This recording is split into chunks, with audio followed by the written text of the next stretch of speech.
Bueno, queridos patitos, ciertamente vamos a dar último término a este libro séptimo de la obra canónica de Pedro Luis Uriarte Santa Marina, 3122 páginas sobre el sistema de concierto económico. Ayer comentábamos acerca de los problemas judiciales del sistema de concierto, sobre todo especialmente en los años 90 y comienzos del siglo XXI. Y evidentemente quedaba en el apartado 6 como son los problemas con la Unión Europea, que para hacerlo un poco menos extenso, ya duró bastante el capítulo de ayer, pues ciertamente vamos a proseguir hoy los problemas con la Unión Europea. Hemos visto a lo largo de los 6 capítulos del título anterior distintos problemas que se han planteado al concierto económico en el ámbito judicial, aunque has podido comprobar que en los dos últimos que hemos analizado las noticias que llegaban para el concierto eran alentadoras. Pues bien, aprovechándonos de este positivo estado de ánimo, nos vamos a permitir volver a contarte una historia triste que se inició hace más de 20 años y que se centra en los conflictos que han padecido las instituciones forales vascas y por extensión la propia comunidad autónoma vasca con la Comisión Europea y que finalmente no ha terminado de una forma muy satisfactoria, aunque afortunadamente los daños quedaron acotados. A pesar de esta introducción tan poco positiva, sin embargo, te animamos a continuar para visualizar a continuación lo que creemos en cualquier caso es aleccionador. 26. Los conflictos con la Comisión Europea y las sanciones recibidas. 26.1. Nuestros vecinos del sureste abren un nuevo frente. Como hemos visto hasta ahora, la comunidad autónoma de La Rioja no cesó en su esfuerzo por acabar con la autonomía normativa en materia del impuesto sobre sociedades de la comunidad autónoma vasca, recurriendo para ello ante el Tribunal Constitucional y ante la jurisdicción contencioso administrativa en innumerables ocasiones. Siguiendo la misma estrategia, aquella comunidad autónoma se dio cuenta de que explotando el nebuloso concepto de las prohibidas ayudas de Estado, tenía el camino abierto para acudir a la Comisión Europea, que es algo parecido al gobierno de la Unión Europea, para demandar de la misma el enjuiciamiento de las disposiciones de los territorios históricos desde la citada perspectiva, como apunta acertadamente Iñaki Alonso hace en su excelente obra El concierto económico en Europa. La decisión de acudir a la comisión pudo deberse a dos principales motivos. Por un lado, la labor incesante de este organismo de vigilar el cumplimiento de las normas de derecho europeo mediante los instrumentos que el Tratado de la Unión Europea le atribuye al efecto, y por otro lado, la convicción de La Rioja de que este medio de ataque podía suponer el fin de las normas forales del impuesto sobre sociedades. Pero esta comunidad tan celosa en su persecución de las barrabasadas vascas gastó en balde los honorarios pagados a sus abogados porque no obtuvo el éxito esperado, ya que la comisión rechazó una y otra vez tales denuncias, alegando que no se inmiscuía en las cuestiones internas del Reino de España, que a su juicio no revestían carácter comunitario. 26.2. Las cosas se complican por dos casos concretos. De hecho, a pesar de que la Comisión Europea recabase información sobre las llamadas vacaciones fiscales a las autoridades españolas en 1993 y 1994, con posterioridad no volvió a dar señales de vida hasta que pasó lo que pasó.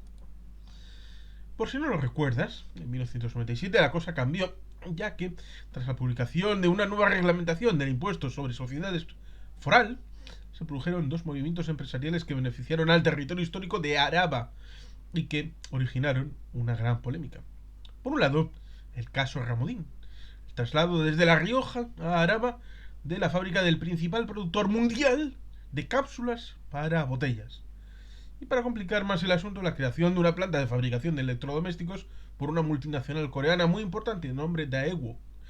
como hemos explicado muy bien en el capítulo 19 anterior, siguiendo a Iñaki Alonso Arce, en la obra que venimos comentando, ambas empresas se beneficiaron de dos incentivos fiscales concedidos por la Diputación Foral de Araba, el de las denominadas mini vacaciones fiscales, reducción de la base imponible para las empresas de nueva creación, y otro de un crédito fiscal del 45% que se reconocía a las grandes inversiones.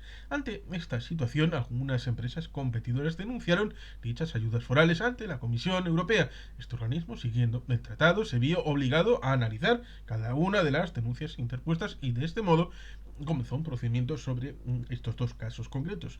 Una vez analizados los mismos, la Comisión consideró que se trataba de ayudas estatales contrarias al mercado común y por ello decidió dar un paso más, extremadamente grave, decidió actuar por elevación y en lugar de limitarse a analizar y sancionar dos casos concretos, comenzó a analizar dichas medidas respecto a cada uno de los contribuyentes sobre los que se hubiera aplicado, considerando la posibilidad de exigir a los beneficiarios la recuperación de las cantidades disfrutadas en base a las mismas, a pesar de que en estos casos nadie había denunciado los mismos.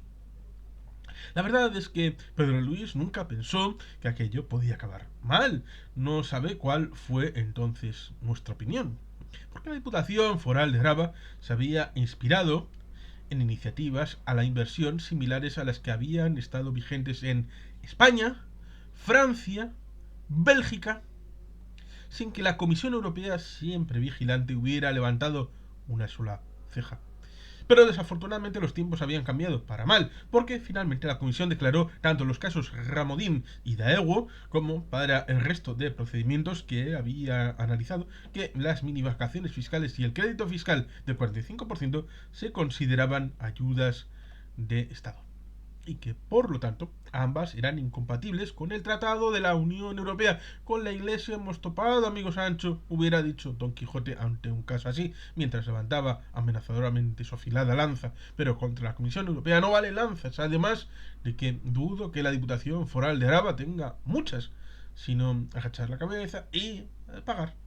26.3, la cosa se complica aún más. Para no aburrirnos mucho más con los detalles técnicos de este triste caso, no nos vamos a extender en los argumentos en que se apoyó la Comisión Europea, sino en seguir contando cómo continuó este drama, porque lo que has conocido hasta ahora es solo el primer acto. El segundo es aún peor para las instituciones y las empresas vascas. Tras concluir el análisis de estas ayudas alavesas, la Comisión Europea, además de ordenar la recuperación de las cantidades disfrutadas por los beneficiarios, retomó el análisis de las vacaciones fiscales de 1993, pues consideraba que si las mini vacaciones fiscales eran ayudas de Estado, las vacaciones fiscales también lo tenían que ser, ya que cumplían los mismos requisitos e incluso la aplicación e intensidad de las vacaciones fiscales era aún mayor. Para que te hagas una idea, como explicaba Iñaki Alonso Arce muy bien, las vacaciones fiscales suponían la exención total del impuesto sobre sociedades durante los 10 primeros periodos impositivos, mientras que las mini vacaciones fiscales consistían en una mera reducción de la base imponible durante los 4 primeros periodos impositivos en una cantidad del 99%, del 75%, del 50% y del 25% respectivamente. Por ello, concluía la tramitación de este nuevo procedimiento de infracción, declaró también incompatibles con el mercado común las vacaciones fiscales de 1993 y ordenó la recuperación de dichas ayudas por los beneficiarios de las mismas. Con ello, estábamos ante una verdadera catástrofe, no solo para el concierto económico y las instituciones vascas, sino también, como enseguida veremos, para el propio Reino de España y para alrededor de 220 empresas vascas afectadas. Porque la cuantificación de todo lo anterior, incluyendo los intereses de demora, por muchos años puede alcanzar una cifra exorbitante según informaciones periodísticas de 2011. 26.4, una referencia importante que fue ignorada por la Comisión Europea. Seguro que al ver la cifra anterior se te habrá puesto los pelos como escarpias, de punta, vamos. A Pedro Luis, en cambio, no le ha pasado eso porque, bueno, no es que no se haya dejado impresionar, porque, bueno, simplemente no tiene. ¿Cómo puede pasar algo así? ¿No conocían el derecho comunitario las autoridades fiscales forales? Por supuesto que lo conocían, pero la situación creada fue un sorpresón para ellas, porque como recuerda Iñaki Alonso Arce en su magnífica obra citada, la Comisión Europea ya había analizado las vacaciones fiscales de 1993, cuando la Comisión, la Comunidad Autónoma de La Rioja, denunció las mismas y no pasó nada. Vuelvo a... La Comisión Europea ya había analizado las vacaciones fiscales de 1993, cuando la Comunidad Autónoma de La Rioja denunció las mismas y no pasó nada. Debe ser, y de hecho existe, evidencia documental indirecta de que el propio comisario europeo de aquella época, el famoso Karel van Miert, trasladó a las autoridades riojanas su consideración de irrelevancia comunitaria al respecto. Pero ahí este pronunciamiento nunca tuvo carácter oficial, y eso es de especial relevancia, ya que de haberse admitido se corroboraría que la Comisión en su momento no consideró las vacaciones fiscales como ayudas de Estado, y en este supuesto, al haber cambiado de parecer, no podría conllevar la exigencia de la recuperación de dichas ayudas de los sorprendidos beneficiarios. 26.5. Los recursos ante los tribunales no tuvieron efecto. Como es lógico, las instituciones vascas recurrieron ante el Tribunal de Primera Instancia de la Unión Europea las decisiones de la Comisión Europea en torno a la obligación de la recuperación de los beneficios obtenidos, dando, por tanto, por perdida la cuestión de fondo, es decir, que aquellos incentivos eran ayudas de Estado. Vamos a ahorrar los detalles, pero sí debes saber que, de acuerdo con el derecho de la Unión Europea, la interposición de dichos recursos no suspende la eficacia de los actos de la Comisión, por lo que esta última ha continuado ejerciendo y exigiendo la recuperación de las ayudas sin esperar a la resolución de la justicia comunitaria al respecto. Por todo ello, a finales de 2007, las autoridades de los 3 territorios históricos ejecutaron la decisión de la Comisión sin haber obtenido respuesta a sus recursos, a pesar de que la cuantificación de dichas ayudas haya supuesto un complejo proceso. El 9 de septiembre de 2009 finalmente se conoció la decisión del Tribunal de Primera Instancia de las Comunidades Europeas sobre los recursos planteados por las instituciones forales. Dicha sentencia desestimó los recursos de anulación interpuestos por las diputaciones forales, considerando la actuación de la Comisión correcta. Una derrota, por tanto, en toda regla, que además no acabó ahí, puesto que hubo otros pronunciamientos judiciales en contra de los planteamientos vascos. Con ello, además, no concluyó ni el calvario de los contribuyentes afectados, ni de las instituciones forales, ni del Reino de España. 26.6. El drama parecía en 2015 que no había terminado todavía. Por un lado está el problema que todo esto había planteado a las empresas beneficiarias de las ayudas ilegales que se concedieron en los años 90. En un principio, y según las estimaciones de las 3 diputaciones del gobierno vasco y de Bruselas, el número de empresas a las que afectaba este problema alcanzaba, como os he señalado antes, a 220 empresas vascas, todas ellas situadas en las 3 provincias de la Comunidad Autónoma Vasca, y en el total a devolver era de entre 700 y 750 millones de euros, de los cuales la suma de 587 millones de euros corresponden a las deducciones por inversión, el 45% del importe de los activos, y a las vacaciones fiscales. Los otros 163 millones de euros restantes corresponden a las mini vacaciones.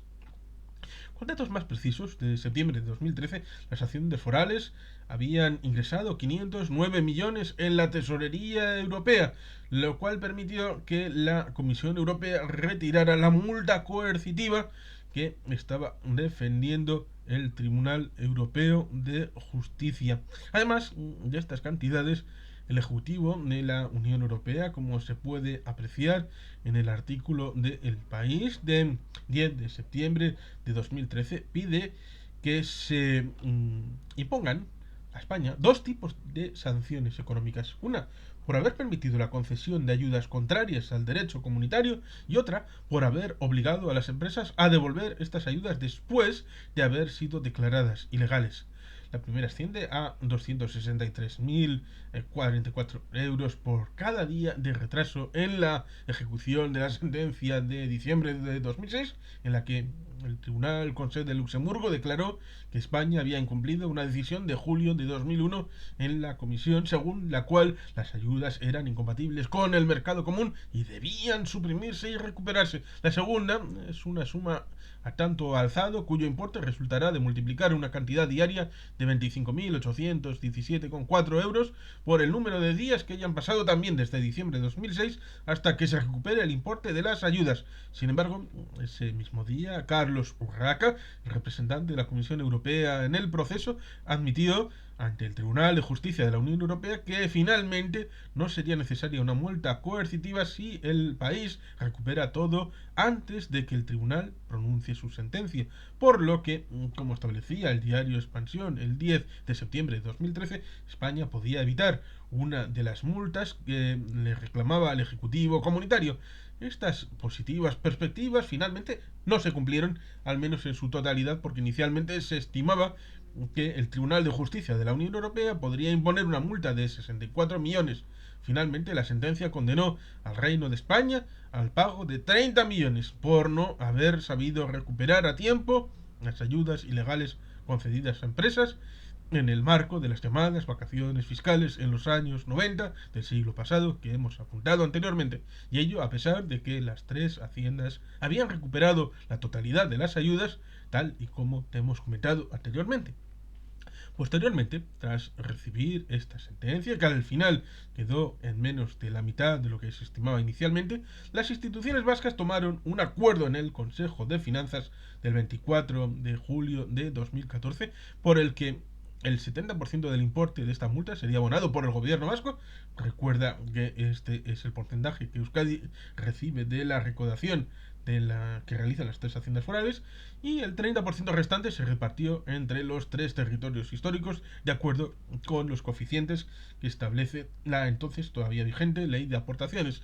Por ello, Araba satisfizo el 26,6% de la multa, Guipúzcoa un 33% y Vizcaya un 50%. El acuerdo fue adoptado por unanimidad el citado Consejo, aunque la Diputación Foral de Guipúzcoa, que entonces estaba gobernada por el EH Bildu, imputó al PNV principalmente, pero también al Partido Popular y a la patronal vasca Confebask, la responsabilidad de la multa recibida.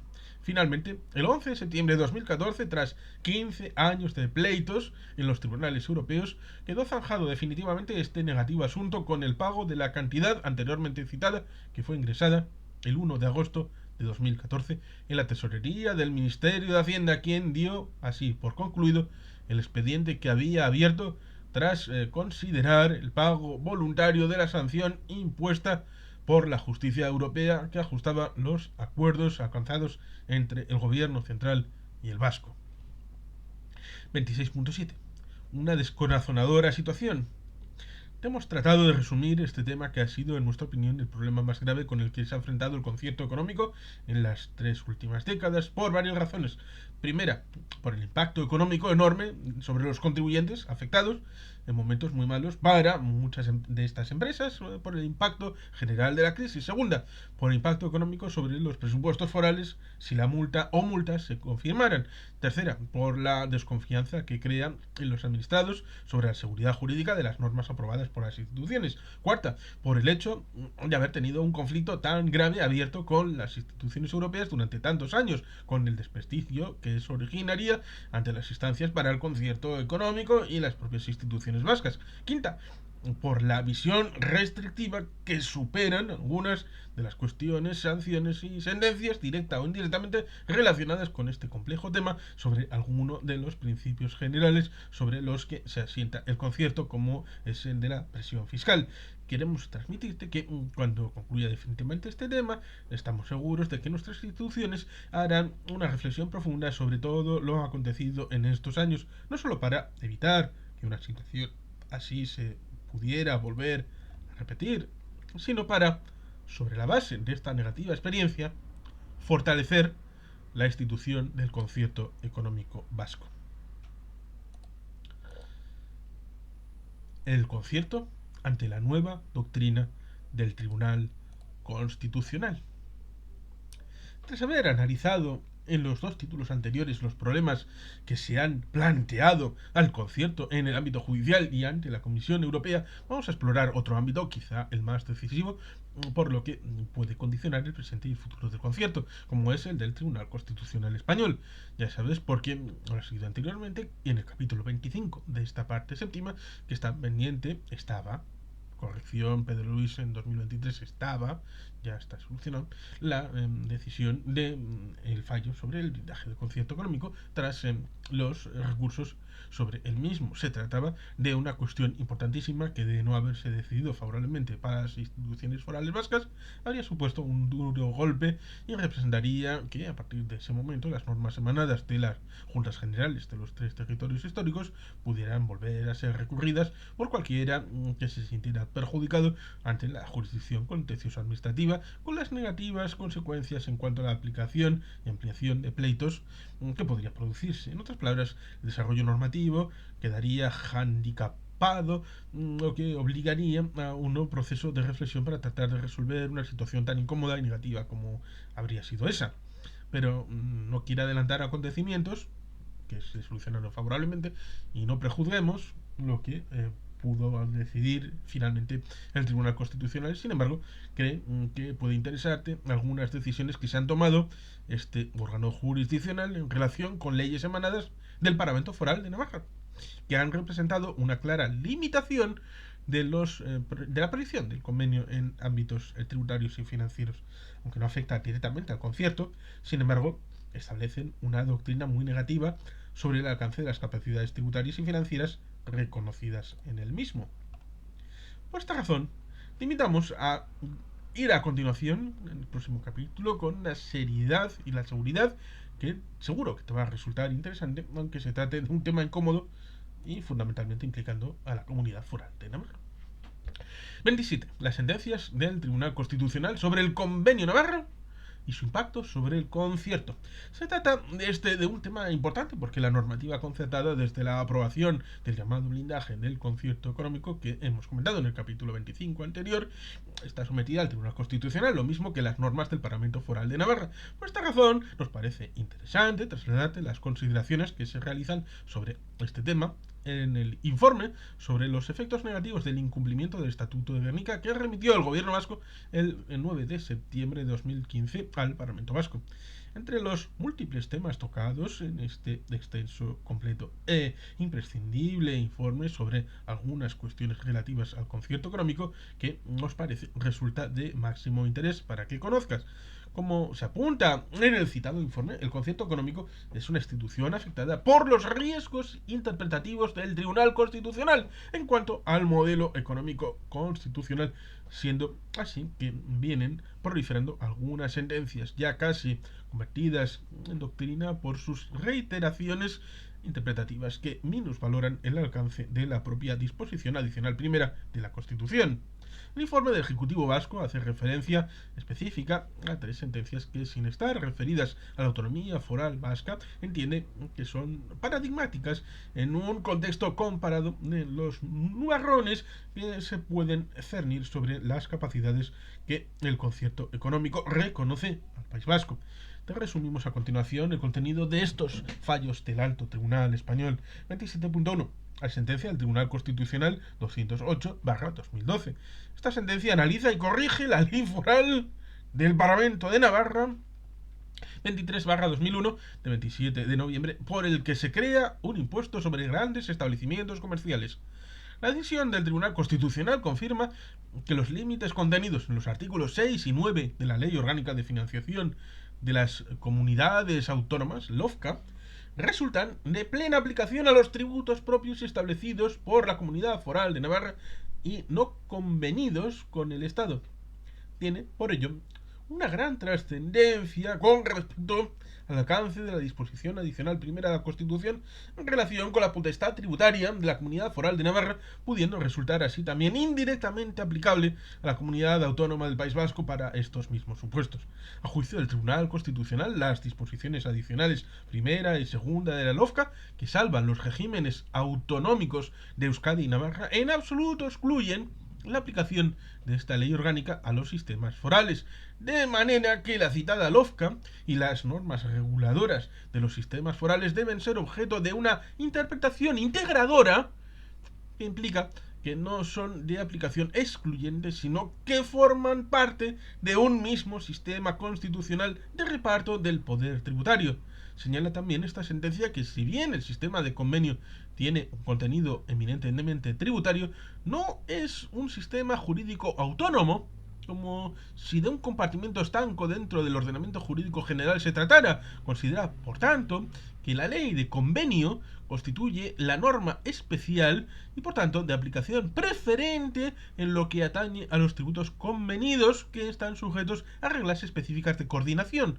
Pero, por el contrario, también considera que los tributos propios que no hayan sido previamente acordados entre el Estado y la comunidad foral no son por definición tributos convenidos, ni forman parte del contenido especial, esencial de la foralidad, por lo que les son aplicables los límites contenidos en los artículos 6 y 9 de la LOFCA. 27.2. La sentencia del Tribunal Constitucional 110/2014. Esta sentencia se dictó contra la Ley Foral del Parlamento de Navarra 24/2012 de 26 de diciembre, reguladora del impuesto sobre el valor de la producción de la energía eléctrica. Como señala el informe del Gobierno vasco, esta sentencia reproduce íntegramente los argumentos doctrinales contenidos en la sentencia 208/2012 a la que se acaba de hacer referencia.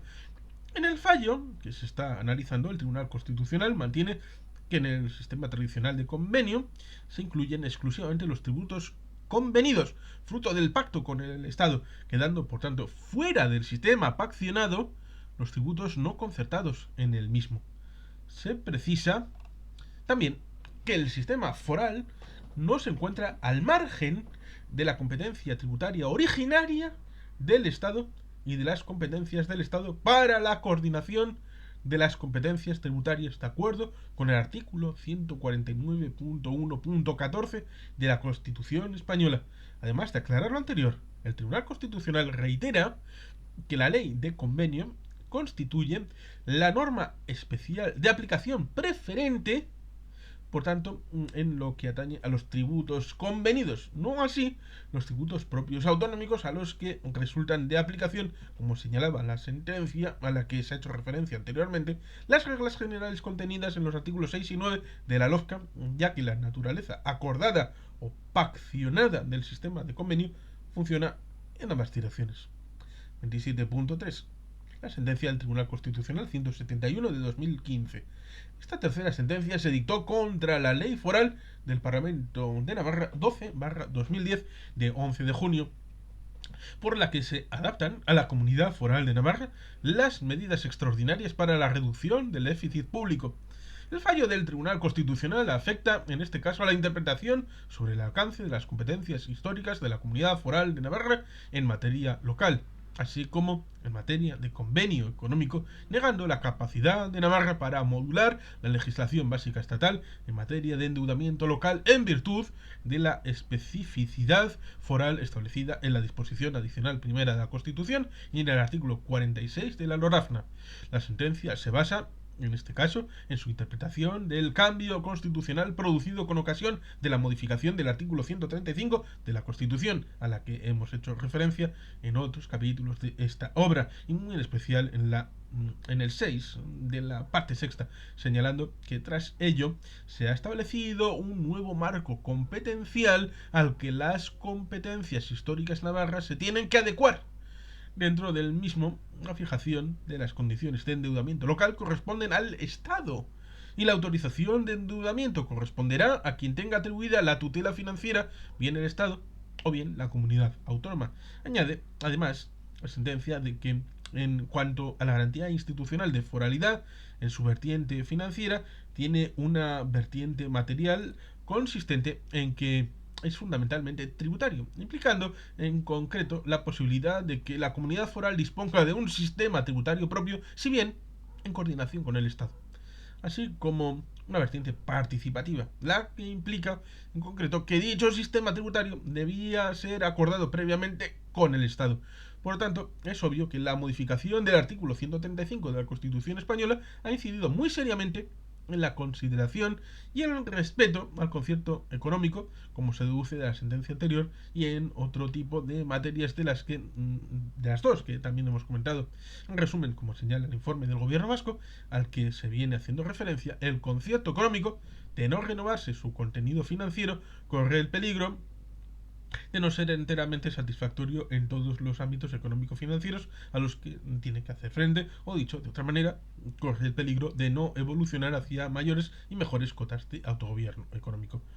Con esto podemos dar por terminado este capítulo y el título séptimo de esta parte séptima, en el que hemos tratado de trasladarte cómo respira en estos momentos el Tribunal Constitucional. Esperamos que con esto tengas ya una visión mucho más precisa de cómo la doctrina que va emanando del más alto tribunal español puede afectar en el futuro al concierto, como ha afectado ya a determinadas disposiciones aprobadas por el Parlamento Foral de Navarra. Esperamos que lo que te hemos comentado haya merecido tu interés y te anime a pasar al título siguiente, con el que vamos a cerrar la parte séptima de esta obra.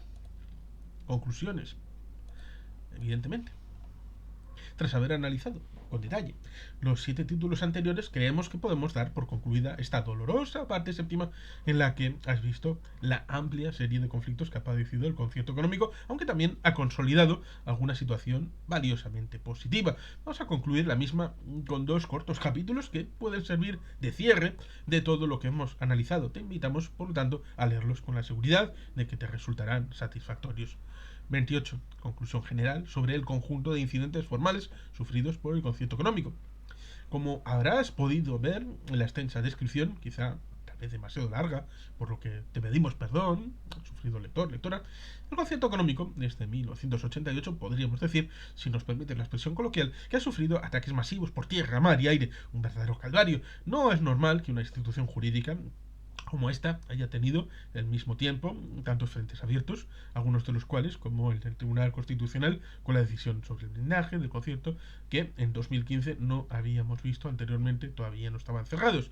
Es obvio que, tras analizar una etapa tan conflictiva, las responsabilidades que se pueden situar en mayor o menor grado en estas partes afectadas, porque estamos ante un tema complejo, sujeto a multitud de interpretaciones. Estamos seguros que las administraciones forales vascas actúan en todo momento de buena fe para tratar de utilizar el concierto económico como una positiva palanca económica que permitiera la recuperación del País Vasco. Pero quizá estuvieron demasiado confiados al respecto a las reacciones que pudiera suscitar este tipo de medidas en los ámbitos diferentes. Pero primero, las comunidades autónomas especialmente sensibilizadas con la existencia del concierto económico, al que consideran un privilegio intolerable.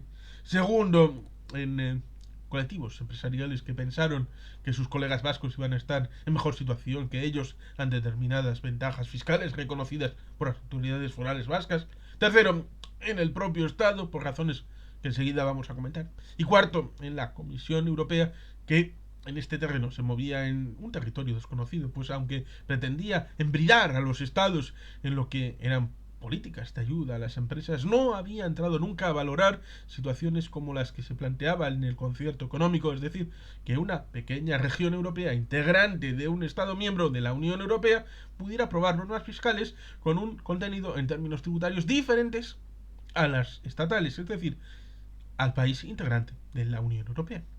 En lo que se refiere a la valoración de la actuación, hay que valorar del Estado el diferente tratamiento dispensado a las normas forales vascas y a las navarras, que vas a conocer en detalle en el capítulo 5 de la parte octava, aunque sé anticipar las conclusiones que conocerás tras la lectura del mismo. Es obvio que al no existir diferencias sustanciales entre unas y otras, los intereses políticos han podido prevalecer sobre la razón propia jurídica. En cualquier caso, como apunta muy bien Miquel Aramburu, en ese momento consejero de Hacienda y Política Financiera del Gobierno de Navarra, en la obra que venimos siguiendo, debe quedar claro que siempre han palpitado en el indomable espíritu centralista del Estado las suspicacias y recelos hacia el modelo de concierto o convenio.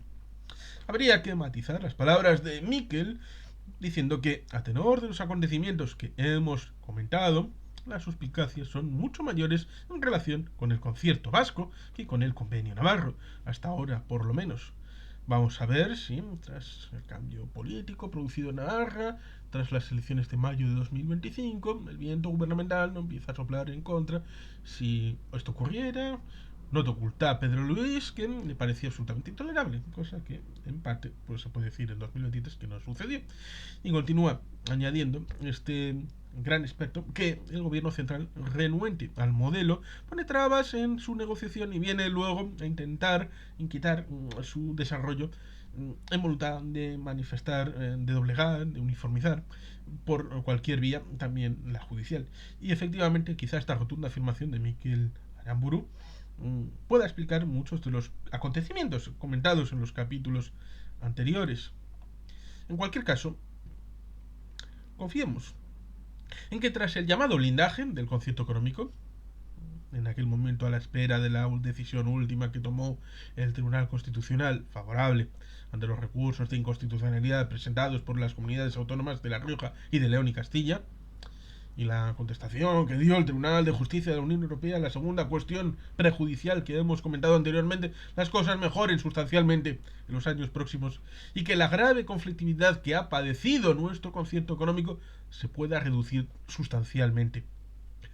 Te proponemos, por lo tanto, que asumamos lo anterior como una posibilidad con elevadas probabilidades de hacerse realidad, que tras ello, con nuestros espíritus confortados y mucho más tranquilos, después de lo que hemos visto, podamos abordar en el capítulo siguiente, animoso lector y lectora, una merecida valoración del concierto económico para así poder cerrar esta parte séptima con un buen sabor de boca. 29. El concierto es un modelo singular. Creemos que de lo que llevas leído desde el primero de los capítulos de esta parte séptima, estimada lector, lectora, habrás concluido que esto del concierto económico sin duda promete porque no se parece a nada de lo que existe a lo largo y a lo ancho de nuestro mundo. Quizá por ello ha tropezado con tantos problemas en tan diversos ámbitos. Parte de estos problemas vienen de concepciones políticas y judiciales con un claro aroma centralista, pero otras pueden ser consecuencia del desconocimiento. En ese clima no es extraño que el concierto se vea envuelto en conflictos porque no existe ninguna región ni estado federado en ningún país del mundo que cuente con las capacidades tributarias y financieras que establece el concierto económico. Salvo, por supuesto, el caso de Navarra, a cuyo convenio hacemos extensiva la afirmación anterior. Y esa singularidad conlleva incomprensiones, desconfianzas y a la postre problemas. Pues bien, por ello, y dado que hemos superado distintos capítulos en los que has comprobado lo mucho que se cuestionaba al concierto, para cerrar esta parte séptima, creemos que es conveniente que tú y yo y Pedro Luis reafirmemos convicciones. Esto es lo que pretendemos en los párrafos que vienen a continuación. Ante todo, no te quepa duda de que estamos ante una figura única a nivel global. Esta rotunda afirmación viene avalada por muchas referencias, todas ellas de gran calado y que ya has conocido. Vamos a tratar de resumirlas. Primero, el concierto económico es acordado vía pacto con el Estado. Por lo tanto, este no puede modificarlo unilateralmente sin previo acuerdo con los representantes vascos. Segundo, un Estado miembro de la Unión Europea, España, ha aprobado un reconocimiento constitucional y estatutario para dos de sus comunidades autónomas con un régimen tributario y financiero singular, de origen foral, absolutamente diferenciado del resto de las otras 15 que lo conforman. Tercero, la competencia de mantener, establecer y regular el régimen tributario que reconoce el Estatuto de Gernika y el propio texto del concierto no se sitúa a nivel de la comunidad autónoma. En terminología de Estado federal sería equivalente a hablar de un Estado federado, sino en un nivel orgánicamente inferior que, en el caso de la comunidad autónoma de Euskadi, es el de los 3 territorios históricos que en estos momentos la integran. Pero, aunque esto sea así, no existen 3 conciertos. El sistema concertado vasco es único. Cuarto, las facultades de recaudación, exacción, inspección y liquidación de todos los impuestos no se desarrolla por la Hacienda Tributaria Estatal ni por la Hacienda General del País Vasco, sino por las haciendas forales de los 3 territorios históricos y por la Navarra, por supuesto. Quinto, finalmente, otra de las características diferenciales del concierto económico es que el País Vasco, además de recaudar en su territorio todos los impuestos a través de las haciendas forales, contribuye al propio sostenimiento del Estado mediante la aportación anual de una cantidad que se denomina cupo. Tras leer estas 5 sucintas referencias, todas las cuales las conocías ya de sobra, a que no tienes ninguna duda de que nos encontramos ante un sistema ciertamente singular. Esperamos y deseamos que estés haciendo claros signos afirmativos con tu cabeza. Pero es que, además de todo lo que ya te hemos apuntado, la identificación del concierto económico como algo único a nivel mundial viene refrendada no solamente por el nivel competencial que se reconoce a las instituciones del País Vasco, sino por algo de altísimo valor político: la peculiar relación cuasi confederal que mantiene esta comunidad autónoma y la de Navarra con el Estado en el campo tributario y financiero. En otras palabras, en los ámbitos que abarca el texto concertado, los 4 territorios históricos de Baskonia cuentan prácticamente con las mismas potestades que las que tiene un Estado independiente. Aquí hay soberanía, por tanto. Lo que hemos venido a reconocer, así con la resolución adoptada por el Tribunal de Justicia de la Unión Europea tras la presentación de la cuestión prejudicial segunda del 10 de septiembre de 2006, que hemos comentado en detalle en el capítulo 24 anterior, en aquella sentencia histórica, la máxima instancia judicial europea refrendó que el concierto económico constituye un modelo más dentro de su territorio, que se añade al de los actuales, entonces 28 Estados miembros, porque todavía no se había del Reino Unido. Quizá te puedan parecer algo exageradas las afirmaciones que contiene este capítulo. Si fuera así, te rogamos que recuerdes todo lo que has visto ya, por ejemplo, en las partes tercera, cuarta y quinta. Cuando hayas terminado de repasar todas las numerosas páginas en las que hemos analizado con detalle las características del concierto económico, te rogamos que emitas tu propio veredicto. Estamos seguros de que entonces convendrás con nosotros en que la identificación del concierto como algo único es totalmente cierta. Y asumiendo que crees en lo que te estamos manifestando, o si ya te has convertido en un fiel seguidor del concierto, te invitamos a que ahora te prepares mentalmente para resistir, porque tus convicciones sobre nuestro sistema foral tradicional de concierto económico se van a ver zarandeadas por una serie de calumnias, errores, ataques políticos y críticas técnicas que vas a poder conocer en la parte octava que vienen a continuación. Para tratar de desmontarlas tendremos que hacer los dos un gran esfuerzo.